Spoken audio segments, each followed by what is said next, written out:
ઓમ શ્રી ગણેશાય નમઃ. અધ્યાય 18 ગુણનિધિની સદગતિ. બ્રહ્મોવાચ શ્રુત્વા તથા સ વૃતાંતમ પ્રોક્તનમ સ્વમ વિનિધ્ય ચ કાંચીદૃશમ સમાલોક્ય નિયો દક્ષિતાંગજ. બ્રહ્મા બોલ્યા, પિતાનું એ વૃતાંત સાંભળી પોતાના પૂર્વકુળના વૃતાંતને નિંદી દીક્ષિતનો પુત્ર ત્યાંથી કોઈ દિશા તરફ નીકળી ગયો.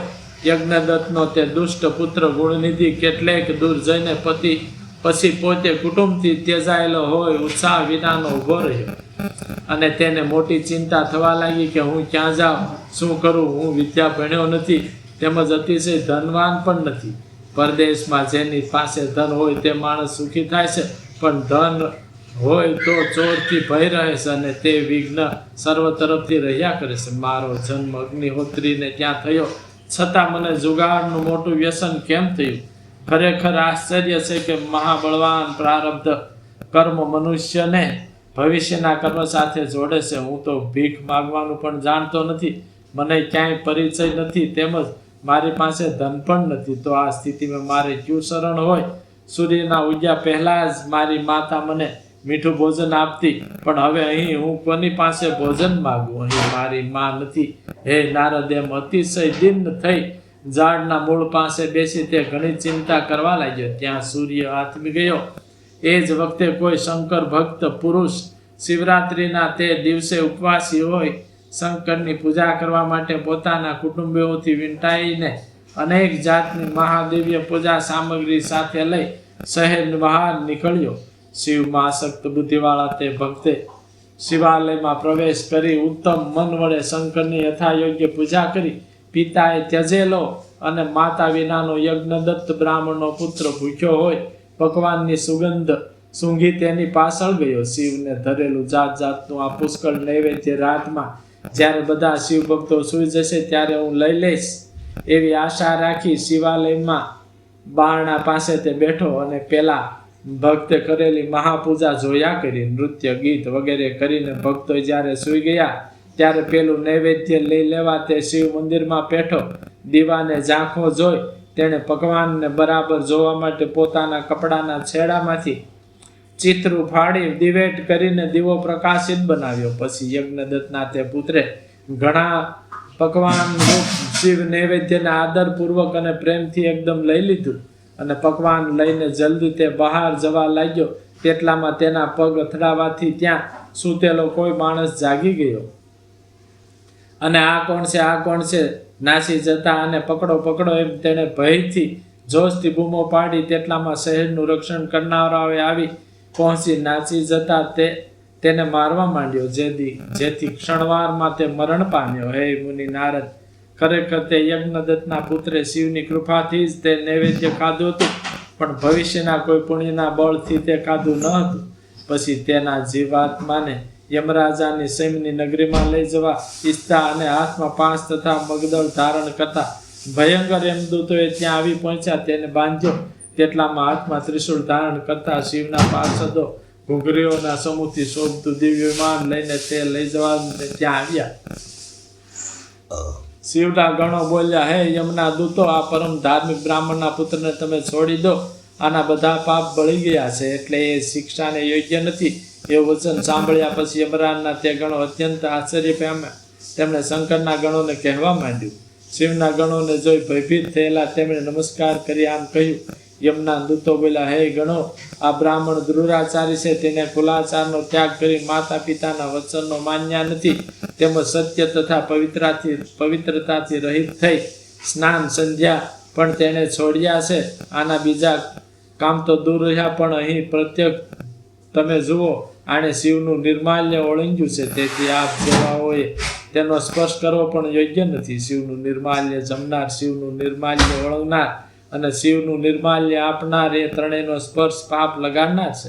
ઝેરને જાણી જોઈને ભલે પીવું અથવા તેનો સ્પર્શ કરવો એ પણ વધારે ઠીક છે, પણ પ્રાણ કંઠે આવ્યા હોય તો પણ શિવનું દ્રવ્ય સેવવું યોગ્ય નથી. ધર્મની બાબતમાં તમે જેવા પ્રમાણભૂત ગણાવો છો તેવા અમે પ્રમાણભૂત ગણાતા નથી. હે શિવના ગણો, આનો જો લેશ પણ ધર્મ હોય તો તેને અમે સાંભળવા તૈયાર છે. યમના દૂતોનું વચન સાંભળી શિવના પાર્ષદો શિવના ચરણ કમળનું સ્મરણ કરી તેમને કહેવા લાગ્યા. શિવના પાર્ષદો બોલ્યા, હે યમના દૂતો, શિવના જે સૂક્ષ્મ ધર્મોને કેવળ સૂક્ષ્મ જોનારા જ જાણી શકે છે, તે ધર્મોને તમારા જેવા સ્થૂળ દ્રષ્ટિવાળા કેવી રીતે જાણી શકે? હે ગણો પાપ રહિતા યજ્ઞદત્તના પુત્રે, જે કર્મ કર્યું છે તે તમે સાવધાન થઈ સાંભળો. રાતમાં લિંગ ઉપર દીવાનું જે અંધારું પડતું હતું તેને આણે પોતાના વસ્ત્રના શેડાથી દિવેટ કરી દૂર કર્યું છે. વળી આણે તે ઠેકાણે બીજા પણ શિવના નામો ઉચ્ચારતા તે પણ પ્રાસંગિક સાંભળ્યા છે. તેથી આને તે બીજો ધર્મ પણ ત્યાં પ્રાપ્ત થયો છે. ઉપરાંત શિવરાત્રિની 14 ઉપવાસી રહેલા આણે કોઈ શિવ ભક્ત દ્વારા વિધિપૂર્વક કરાતી શિવની પૂજા એકાગ્ર ચિત્તે જોઈ છે. એ કારણે આજે અમારી સાથે આ શિવલોકમાં આવશે અને ત્યાં શિવનો સેવક થઈ કેટલાક કાળ સુધી મોટા ભોગો ભોગવશે. પછી તેના પાપ દૂર થતા તે કલિંગ દેશનો રાજા થશે, કારણ કે આ શ્રેષ્ઠ બ્રાહ્મણ શિવને અવશ્ય અત્યંત પ્રિય છે. હે યમના દૂતો, તમને બીજું કંઈ કહેવાનું નથી. તમે અતિ પ્રસન્ન ચિત્ત જેમ આવ્યા હતા તેમ તમારા લોકમાં જાઓ. બ્રહ્મા બોલ્યા, હે મુનીશ્વર નારદ, તે શિવના ગણોનું એવું વચન સાંભળી બધા યમદૂતો પાછા ફરી જેમ આવ્યા હતા તેમ યમલોકમાં જતા રહ્યા. હે મુનિ, તે દૂતો યમરાજાને સર્વ વૃત્તાંત જણાવ્યું અને શિવના દૂતોએ ધર્મ દ્રષ્ટિએ જે કહ્યું હતું તે પણ કહ્યું. ધર્મરાજા બોલ્યા, હે દૂતો, તમે બધા સાવધાન થઈ મારું વચન સાંભળો અને મારી આજ્ઞાપૂર્વક તમે પ્રીતિથી તેજ કરજો. લોકમાં જેઓ ધોળી ભસ્મ વડે ત્રિપુંડ ધારણ કરતા હોય તેઓને તમારે કદી નહીં લાવવા, તેમને છોડી જ દેવા. વળી જેઓ આખા શરીરે ધોળી ભસ્મ લગાવતા હોય તે બધાને પણ તમારે છોડી દેવા, અહીં લાવવા નહીં. વળી જેઓ હરકોઈ કારણે શિવનો વેશ ધારણ કરતા હોય તેઓ બધાને પણ તમારે છોડી દેવા, અહીં લાવવા નહીં. વળી જેઓ લોકમાં રુદ્રાક્ષ ધારણ કરતા હોય અને જટાધારી હોય તેમને બધાને છોડી દેવા, અહીં કદી લાવવા નહીં. વળી જેઓ આજીવિકાના કારણે પણ શિવનો વેશ ધારણ કરતા હોય તેમને બધાને પણ છોડી દેવા, અહીં કદી ન લાવવા. જેમણે દંભ, આડંબર કે કપટથી પણ જો શિવનો વેશ ધારણ કર્યો હોય તો તેમને બધાને તમારે છોડી દેવા, અહીં કદી લાવવા નહીં. તેમ તે યમરાજાએ પોતાના દૂતોને જ્યારે આજ્ઞા કરી ત્યારે તેઓ બધા બહુ સારું એમ તેમની આજ્ઞા સ્વીકારી ઉજ્જવળ હાસ્ય કરી ચૂપ રહ્યા. બ્રહ્મા બોલ્યા, એમ યમના દૂતો પાસેથી શિવના પાર્ષદોએ છોડાવેલો એ બ્રાહ્મણ તરત જ પવિત્ર મનવાળો થઈ તે ગણો સાથે શિવલોકમાં ગયો. ત્યાં સમગ્ર ભોગો ભોગી શિવ પાર્વતીની સેવા કરીને તે કલિંગ દેશના રાજા અરંદમનો પુત્ર થયો. તેનું નામ દમ એવું પાડ્યું.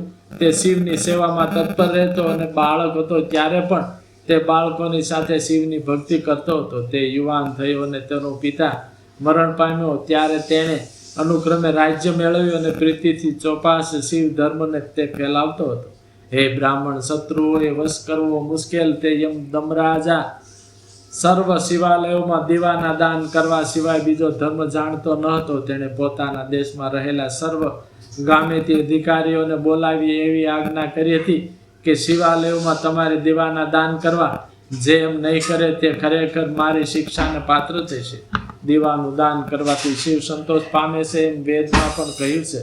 જેના જેના ગામની આજુબાજુ જેટલા શિવાલય હોય ત્યાં ત્યાં હંમેશા તમે વિચાર કર્યા વિના દીવા પ્રગટાવજો. આ મારી આજ્ઞાનું પાલન જે નહીં કરે તેનું હું મસ્તક કાપી નાખીશ એમ નક્કી છે. એવી તેની આજ્ઞા થતા તેના ભયથી દરેક શિવાલયમાં દીવા પ્રગટ્યા કરતા હતા. એ દમરાજા જ્યાં સુધી જીવ્યો ત્યાં સુધી એ જ ધર્મથી તેને મોટી સિદ્ધિ મેળવી હતી અને પછી તે કાળમ ધર્મને વશ થયો હતો. દીવાની એ વાસનાના યોગથી ઘણા દીવા પ્રગટાવીને તે રત્નોના દીવાની શિખાનો આશ્રય કરનારો થઈ અલકા નગરીનો સ્વામી કુબેર થયો છે. એમ શિવ માટે જે થોડું પણ કર્યું હોય તે અમુક કાળે ફળદાયી થાય જ છે. એમ જાણી ઉત્તમ સુખ ઇચ્છનારાઓએ સદા શિવની ભક્તિ કરવી જોઈએ.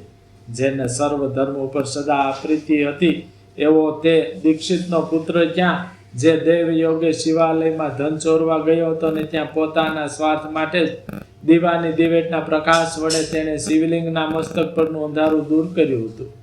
પૂર્વજન્મની વાસનાનો ઉદય થવાથી શિવાલયમાં દીવાઓ પ્રગટાવી તે કલિંગ દેશમાં રાજ્યમાં રાજા થયો હતો અને સાથે ધર્મ પ્રેમનો પ્રેમ પણ તેણે પ્રાપ્ત કર્યો હતો.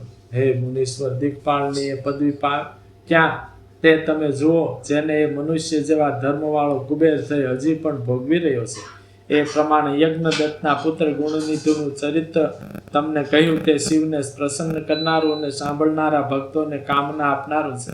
હવે તે સર્વકાળ શિવની સાથે મિત્રતા કરી કેવી રીતે પામ્યો હતો તે પણ હું તમને કહું છું. હે તા તમે એક ચિત્ત થઈ સાંભળો. સર્વદેવ શિવના સૌ સખીત્વ સ યથેયવાન તદપ્યકમના ભૂતવા શૃણુ તાત બ્રવીમિતે.